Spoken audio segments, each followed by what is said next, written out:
नमस्कार. 8:30च्या बातमीपत्रात मी शिबानी जोशी आपलं स्वागत करते. सुरुवातीला एक नजर ठळक बातम्यांवर. सर्व नागरिकांना सुलभ, परवडण्याजोगा आणि जलद न्याय मिळायला हवा, राष्ट्रपती प्रणव मुखर्जी यांचं प्रतिपादन.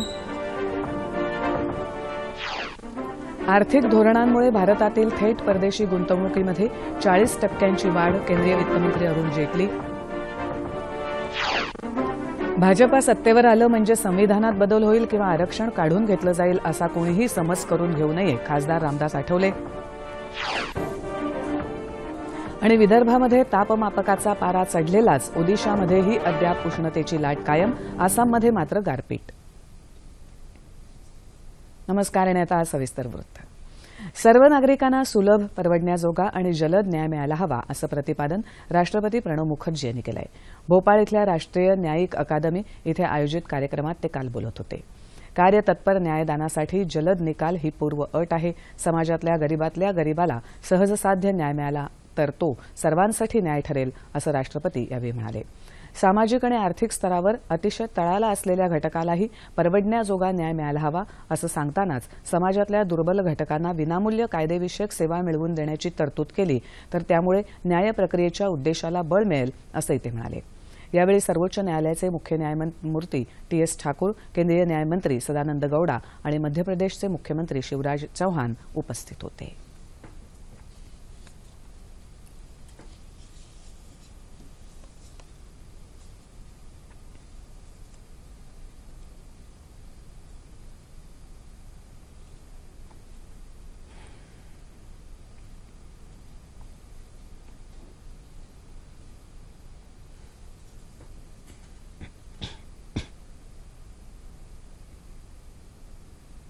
भारतानं सर्वच क्षेत्रामध्ये गुंतवणुकीला पूरक वातावरण निर्माण केलं असल्यामुळे गेल्या 2 वर्षात भारतात परकीय थेट गुंतवणुकीत मोठी वाढ झाली असल्याचं केंद्रीय वित्तमंत्री अरुण जेटली यांनी सांगितलं.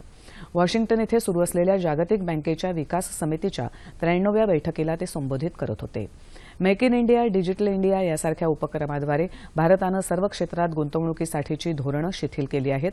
त्यामुळे थेट परकीय गुंतवणुकीत 30 ते 40% वाढ झाली आहे असंही ते म्हणाले. वाढती अनिश्चितता आणि आर्थिक यंत्रणांमधील अस्थिरता या पार्श्वभूमीवर आंतरराष्ट्रीय नाणेनिधीनं आपल्या स्रोतांचं परीक्षण करून भविष्यात आंतरराष्ट्रीय आर्थिक संकटाच्या वेळी ती पुरेशी बळकटी देणारी आहे का याची खात्री करून घ्यायला हवी. यासाठीची जबाबदारी केवळ आंतरराष्ट्रीय नाणेनिधीच घेऊ शकतो असंही जेटली म्हणाले.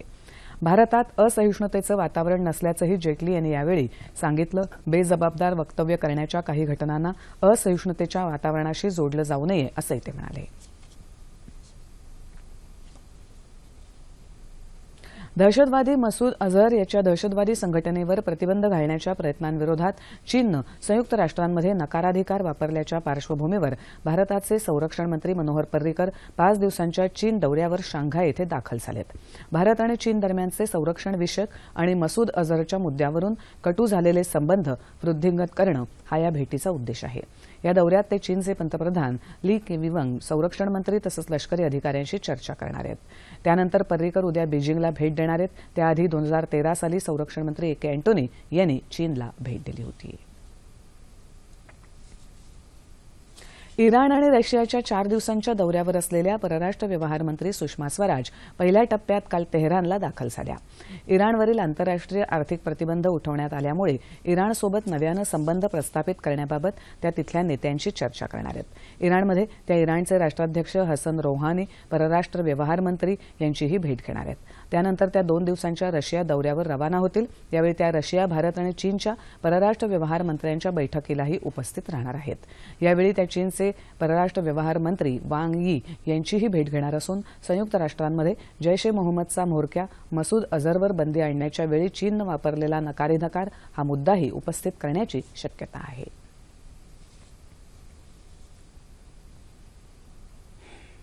माओवाद हे लोकशाही समोरील सर्वात मोठं आव्हान आहे असं प्रतिपादन केंद्रीय गृहमंत्री राजनाथ सिंग यांनी केलं आहे.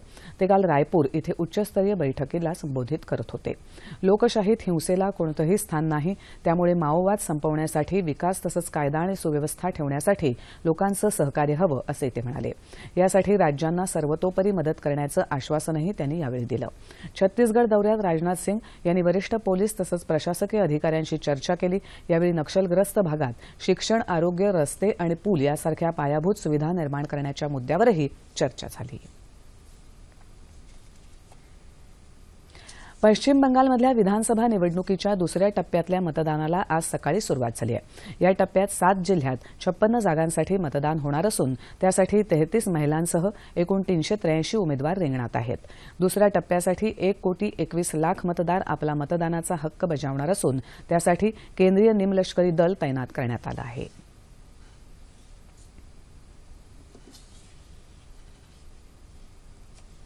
कर्जबाजारी उद्योगपती विजय मल्ल्या यांच्या विरोधात अजामीनपात्र वॉरंट जारी करण्याच्या अंमलबजावणी संचालनालयाच्या विनंतीवरील निर्णय काल मुंबईतल्या विशेष न्यायालयानं राखून ठेवला. हा निकाल उद्या घोषित होण्याची शक्यता आहे. विजय मल्ल्या सध्या ब्रिटनमध्ये आहेत.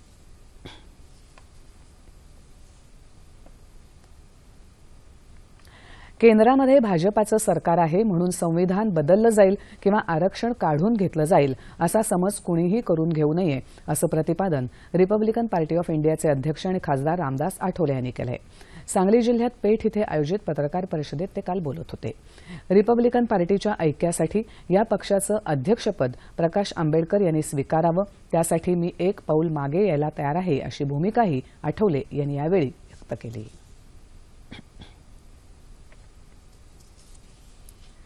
ठाणे पोलिसांच्या गुन्हे शाखेनं सोलापूर इथल्या एका कंपनीवर धाड घालून एफिड्रिन या अंमली पदार्थाचा 18.5 टनाहून इतका प्रचंड साठा जप्त केला.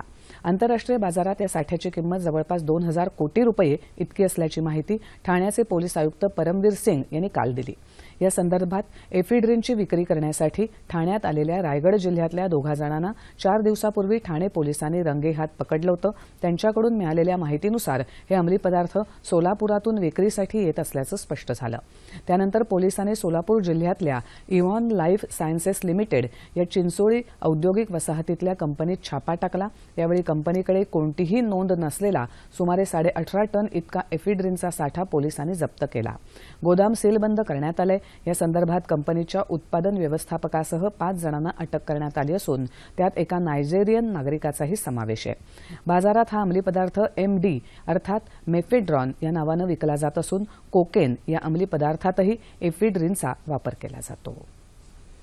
ग्रामीण भागाचा विकास हाच देशाचा विकास असून ग्रामीण भागाचा सर्वांगीण विकास झाला तर आपोआपच देशाचा प्रभावीपणे विकास होतो असं प्रतिपादन जिल्ह्याच्या पालकमंत्री पंकजा मुंडे यांनी केलं.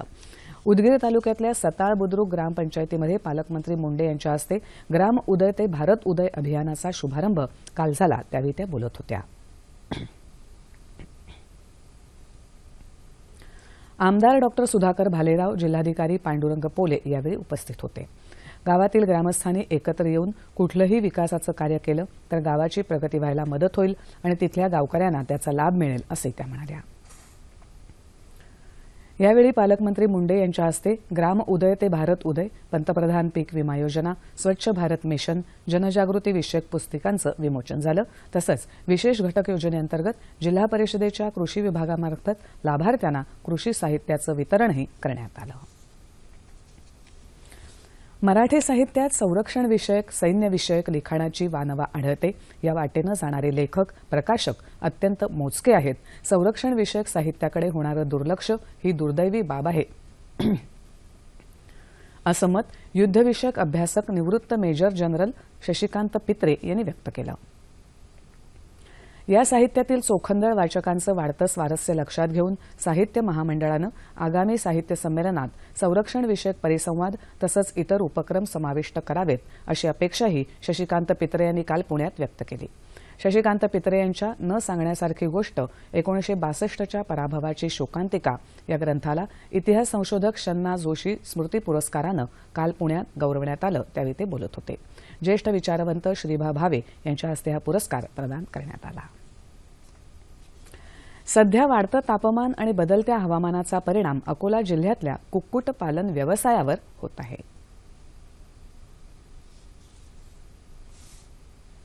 शेतीला जोडधंदा म्हणून अनेक शेतकरी गाई, म्हशी, शेळी पालनासोबतच कुक्कुटपालन करतात. अकोला जिल्ह्यात कुक्कुटपालन करणाऱ्यांची संख्या अधिक आहे. सोसायटी आणि बँका या व्यवसायाला कर्ज पुरवठा करू लागल्यानं इथल्या अनेक शेतकऱ्यांची सुशिक्षित मुलंही या व्यवसायाकडे वळली आहेत.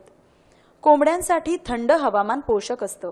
उष्ण हवामानामुळे कोंबड्यांचा मृत्यू होतो. त्यामुळे त्यांच्या बचावासाठी शेतकरी पक्षी शेडमध्ये पाण्याची फवारणी तसंच शेड बाहेर खिडक्यांना पोत्यांचं आवरण बांधून पाणी फवारणी करत आहेत. हे जे लहान लहान पक्षी आहेत ते पक्ष्याला समजा आता ऊन तपते का नाही, त्यामुळे ते त्याच्या बोंद्यावर पाणी मारावं लागते, म्हणजे त्यांना थंड होत जाते. ऊन जास्त वाढले पक्षी मरू नये म्हणून आम्ही मग फवारे ते मारत असतो. आणि त्याच्यासाठी कसं उन्हाच्यानं पक्षी मरतील तर आम्ही समजा प्रयोग करतो थोडाफार. आम्हाला काय ते काही नाही समजा. अशा परिस्थितीत शेतकऱ्यांनी पोल्ट्री शेडच्या पत्र्यांवर उसाचे पाचट, बारदाना, पऱ्हाटी आणि तुरीच्या काड्या टाकून थंडावा निर्माण करावा.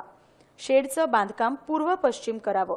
हवा खेळती राहण्यासाठी शेडची उंची 12 फूट करावी. शेडमध्ये पिण्याचं थंड पाणी ठेवून दर 6 तासांनी पाणी बदलत राहावं असं आवाहन पशुधन विकास अधिकारी रणजित गोळे यांनी केलं आहे. नंदुरबार जिल्ह्यातल्या 197 ग्रामपंचायतींसाठी आज मतदान होत आहे. या निवडणुकीसाठी 2151 जागांकरता 4322 उमेदवार रिंगणात आहेत. निवडणुकीसाठी 651 मतदान केंद्र उभारण्यात आली असून मतदारांची संख्या 3,77,561 इतकी आहे. या भागातील 114 मतदान केंद्र संवेदनशील तर 2 गावातील 11 केंद्र अतिसंवेदनशील आहेत. मतदान शांततेत व्हावं यासाठी 654 पोलीस कर्मचारी, 72 पोलीस अधिकारी, 12 प्रभारी अधिकारी असे एकूण 1651 पोलीस कर्मचारी आणि होमगार्ड तैनात करण्यात आले आहेत. नंदुरबार जिल्ह्यात एकूण 261 ग्रामपंचायतींसाठी निवडणूक प्रक्रिया सुरू असून त्यापैकी 34 ग्रामपंचायतींच्या निवडणुका बिनविरोध झाल्या आहेत. ऑस्ट्रेलियानं काल भारताचा 4-0 गोलनं पराभव करत अझलनशाह हॉकी चषकावर 9व्यांदा आपलं नाव कोरलं. काल झालेल्या अंतिम लढतीत सुरुवातीपासूनच आक्रमक खेळ करणाऱ्या ऑस्ट्रेलियानं 25, 35, 43 आणि 57व्या मिनिटाला गोल नोंदवत आपलं वर्चस्व पुन्हा एकदा सिद्ध केलं. ऑस्ट्रेलियाच्या थॉमस क्रेग यानं 2 तर मॅटनं प्रत्येकी 2 गोल नोंदवले. या स्पर्धेत बलाढ्य ऑस्ट्रेलियानं आपले 7ही सामने जिंकले. साखळी सामन्यातही ऑस्ट्रेलियानं भारतावर 5-1 गोलनं विजय मिळवला होता. सामन्यात सुरुवातीचा काही काळ भारतानं ऑस्ट्रेलियाचं आक्रमण रोखण्यात यश मिळवलं होतं, मात्र नंतर ऑस्ट्रेलियानं मुसंडी मारून भारतीय बचाव फळीला निष्प्रभ केलं.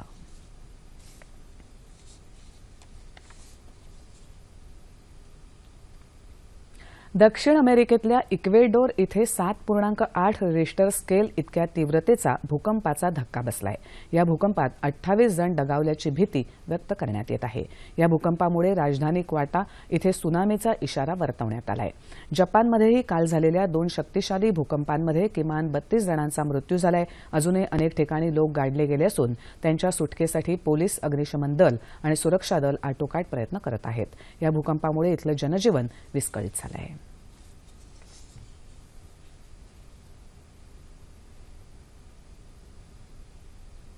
आणि आता देशातलं हवामान. आसाममध्ये बऱ्याच भागात पाऊस आणि गारांमुळे जनजीवन विस्कळीत झालंय. तर आसाम, मेघालय आणि पश्चिम बंगाल इथे पुढच्या 24 तासात पाऊस पडण्याची शक्यताही वर्तवण्यात आली आहे. राजधानी नवी दिल्लीत या मोसमातलं 44 अंश सेल्सिअस इतक्या सर्वाधिक तापमानाची नोंद झाली आहे. ओदिशा आणि तेलंगणामध्येही उष्णतेची लाट कायम आहे. राज्यात मध्य महाराष्ट्रात सर्वत्र आणि मराठवाड्यात तसंच विदर्भाच्या काही भागात कमाल तापमानात सरासरीच्या तुलनेत किंचित वाढ झाली आहे. विदर्भात अजूनही तापमापकाचा पारा चढलेलाच आहे.